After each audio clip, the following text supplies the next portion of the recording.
Welcome back to Tabletop Assault. I'm Ross, and today I'm going to continue my segments on analysing the Chaos Space Marine Codex.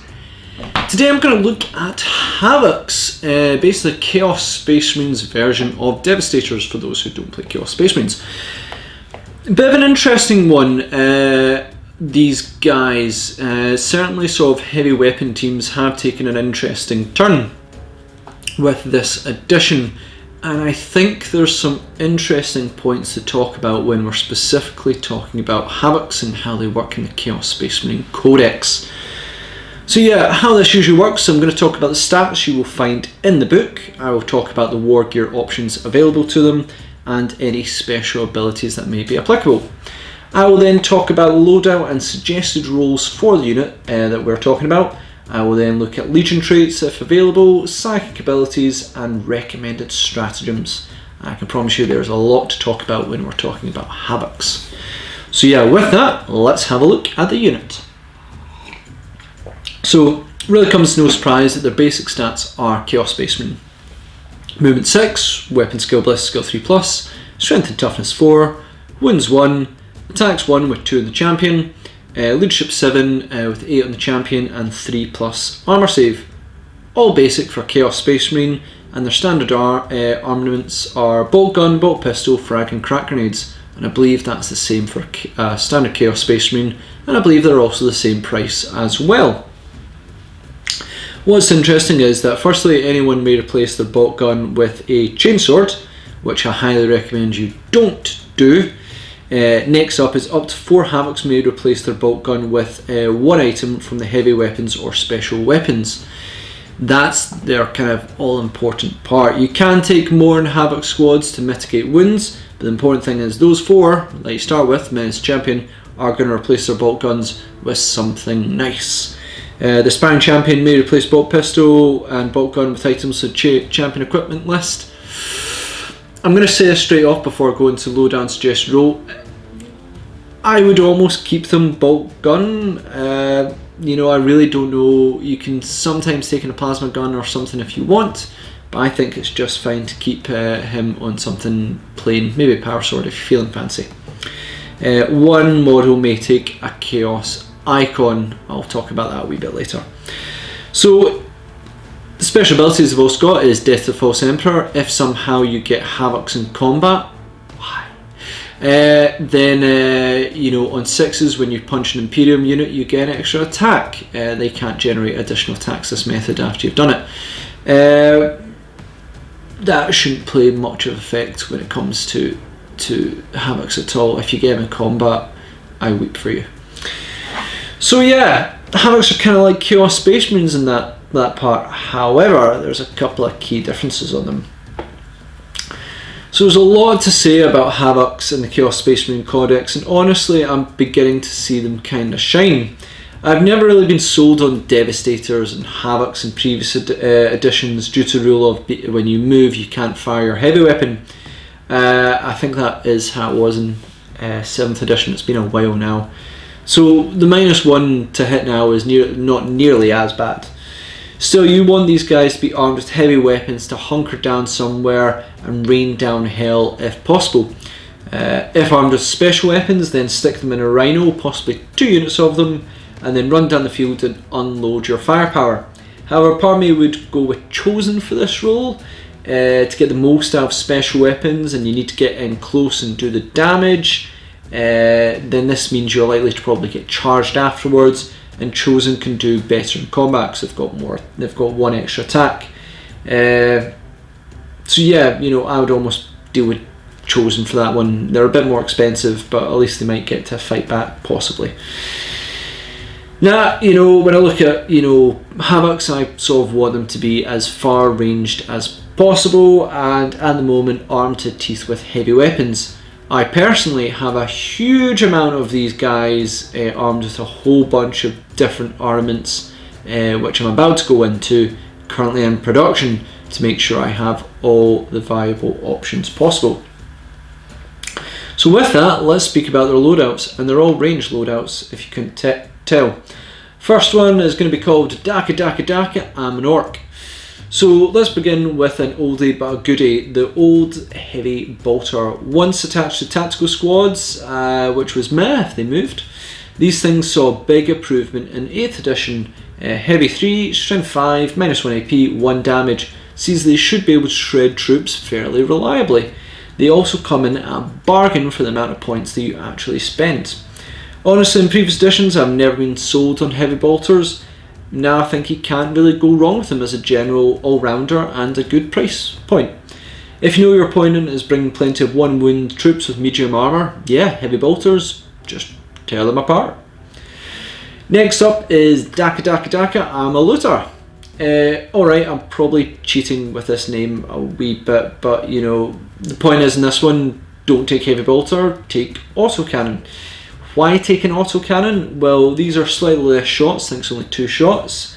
Higher strength, same AP -1, which, you know, if it was 1 higher would be amazing, but I also think that's kind of unfair. And they are 2 damage apiece. So the important side of this one is the 2 damage straight away. This will help you slay Terminators, especially if there were Storm Shields, a lot easier, because if they've got Storm Shields, they're 3 up save, -1 AP would just bring you to that 3 up save either way, so it's kind of wasted, and it slays them instantly if they fail their save. It takes out Primaris Marines, and it helps threaten lighter vehicles, specifically Xenos ones, you know, looking at you, Orcs and Dark Elder. Honestly, a bunch of these will give you a lot more options as a whole over heavy bolters, and only a little bit more points. Depending on your opponent, what you prefer, you really can't go wrong between heavy bolter and autocannon. Next up I'm going to call is I'm a Rocket Man, I mean squad. Arm your guys all with missile launchers. Obviously, I should mention all this, you know, only 4 of your guys can take the heavy weapons. Your champion can only take some champion equipment. So you're only ever going to get 4 of these heavy weapons, you're not going to get 5, you know, you can only take 4. So yeah, I'm a Rocket Man, I mean squad.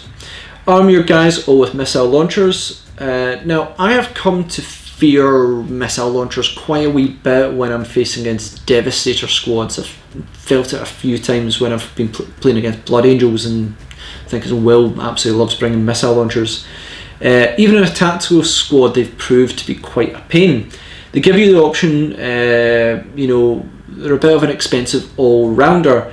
You know, still being able to give a high, you know, sort of threat to vehicles, and fairly reliable damage to troops as well, because you get the option of either or on terms of their shooting capabilities. However, there's some things to consider. Though you are paying for options with this weapon, the Lascan will drop heavier units far more reliably. Being strength 9 means toughness 8 stuff will, you know, then be wounded on 3s instead of 4s. You've also got a slightly better AP, and the points are about the same.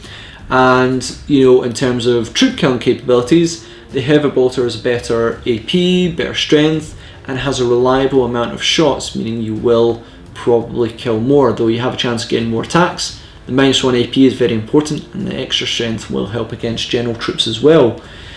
But this is the price you pay for being a jack of all trades, master of none. Threaten vehicles, sure. Threaten some light infantry, absolutely. There are better weapons that will do each of these roles better. But if you want something that's a bit more of a general one that can, you know, adapt to different situations, you can't really go wrong with the missile launcher. And last but not least is target maximum firepower. This time you're bringing all the last cannons you can bring, so 4. These guys have one job, and one job that they do pretty well. Target 1 big unit and bring it down. Strength 9 is important, as mentioned, that anything toughness 3 will be wounded on 3s, which will cause more damage, as then you'll be -3 AP, will help strip away armour fairly reliably.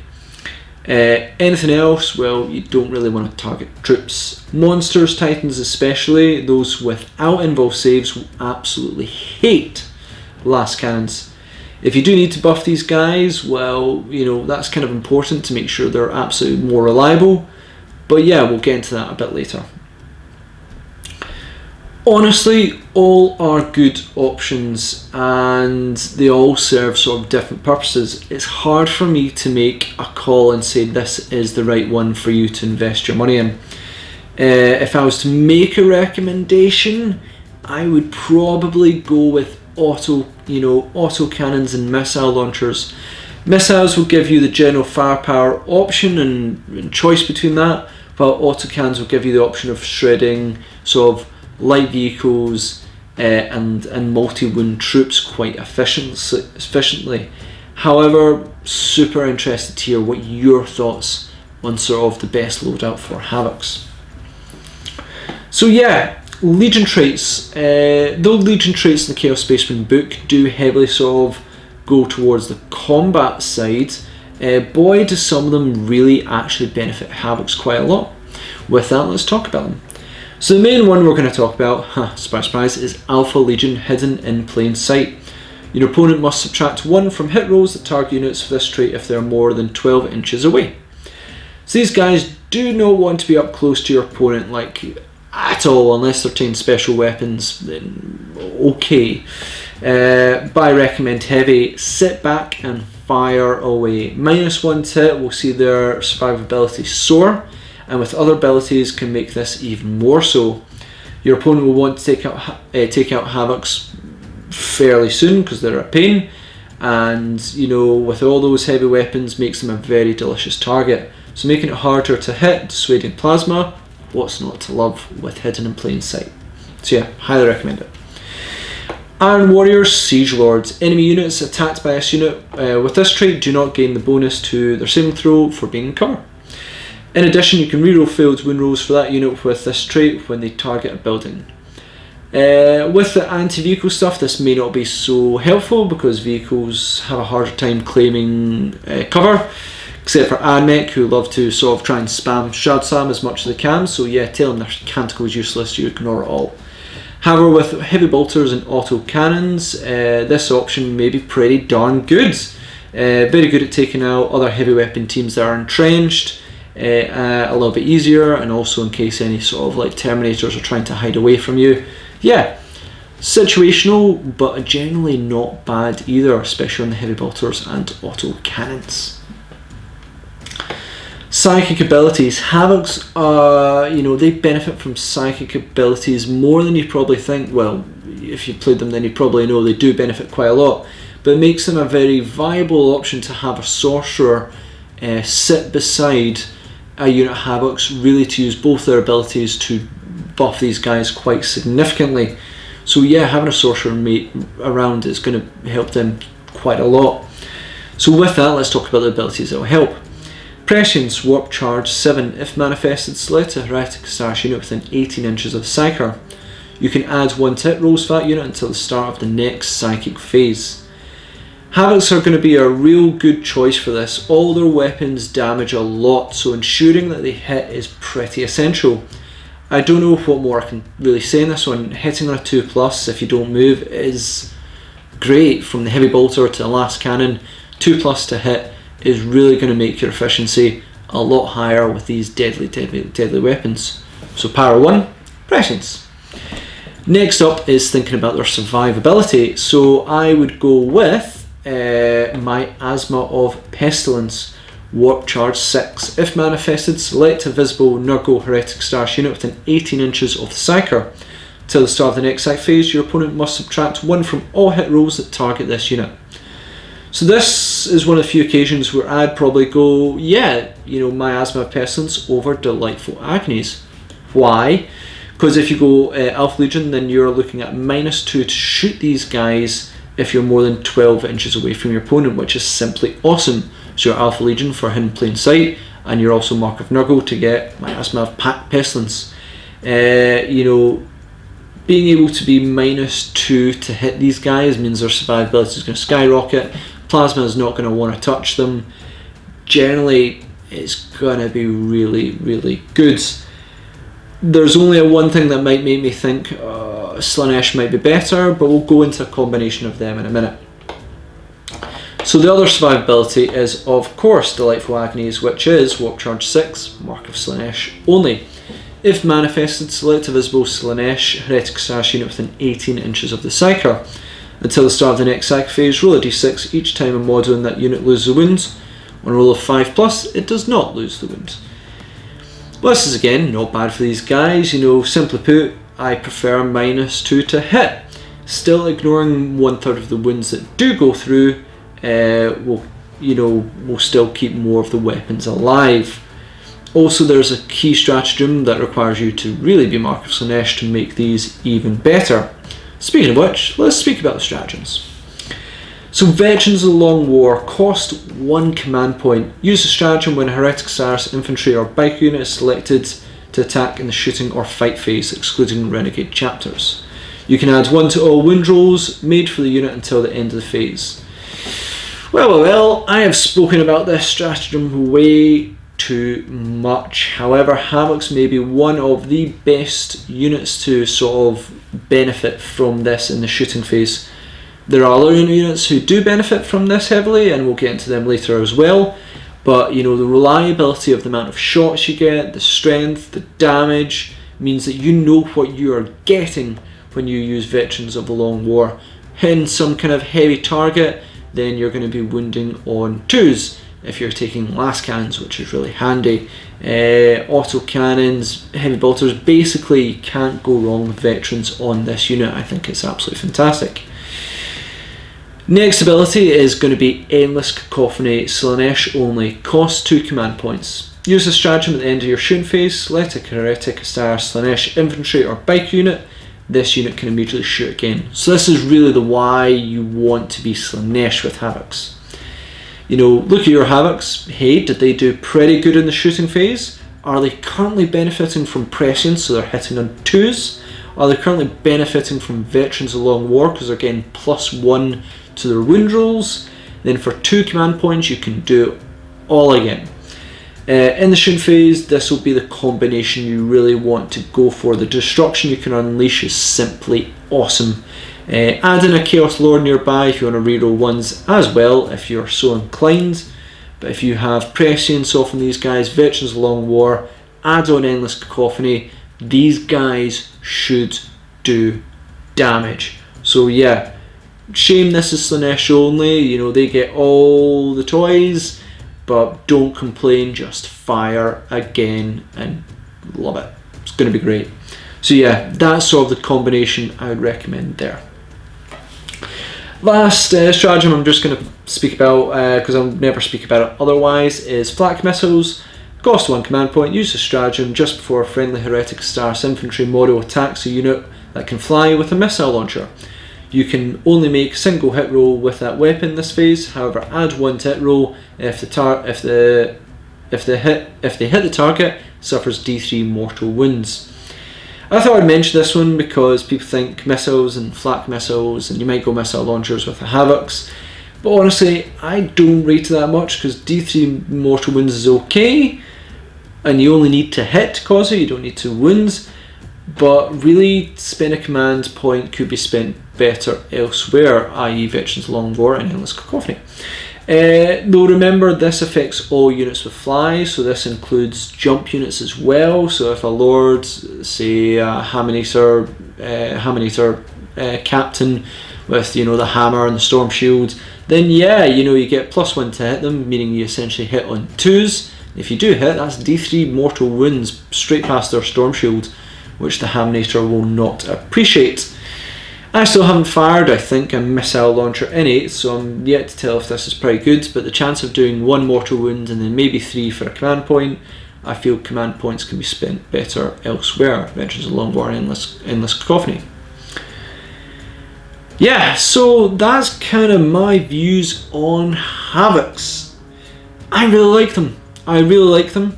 I think your weapon will be decided on what you are using. I've seen certainly in the tournament scene an increase in use in Havocs, specifically Alpha Legion 1s and ones using auto cannons, because they can deal with a lot of the lighter vehicles very, very reliably. I think I've seen one list that took like 8 of them, and it would just shred some of the lighter vehicles utterly, which is what you kind of want to do with these guys. What I would say is that the Havoc models that are currently used are not good. I haven't purchased any of them. What I did is I got the Burning of Crossbow box, I think I got 2 of them, and then I got some other weapons, I think from Forge World, and I then used the autocannons, heavy bolters, I think the underslung heavy bolters, which are really cool, underslung missile launchers, which look good on the sort of Mark III powered armour, I think, and I've built a whole bunch of them with a whole bunch of weapons. I'm just waiting for them to be finished up and then get painted, and it gives me all the options for Havocs, and I really believe you'll get a lot of options with Havocs, and you generally with the stratagems and psychic abilities we've got, can see them get quite a good bit of kills left as long as you screen them properly. So yeah, thanks again for watching. Love to hear what you think on Havocs, considering I've got a whole bunch of them coming hopefully in the future. I would love to hear what people think. Please comment, share, like and subscribe, and check us out on social media and Patreon to get some extra features, extra battle ports I think we put on Patreon, and check out social media where we're hoping to put up more and more on the projects and the expansions that we are doing as well, which is always really nice to get your feedback on. So yeah, thanks again, and we'll see you on another Tabletop Assault Battle Report.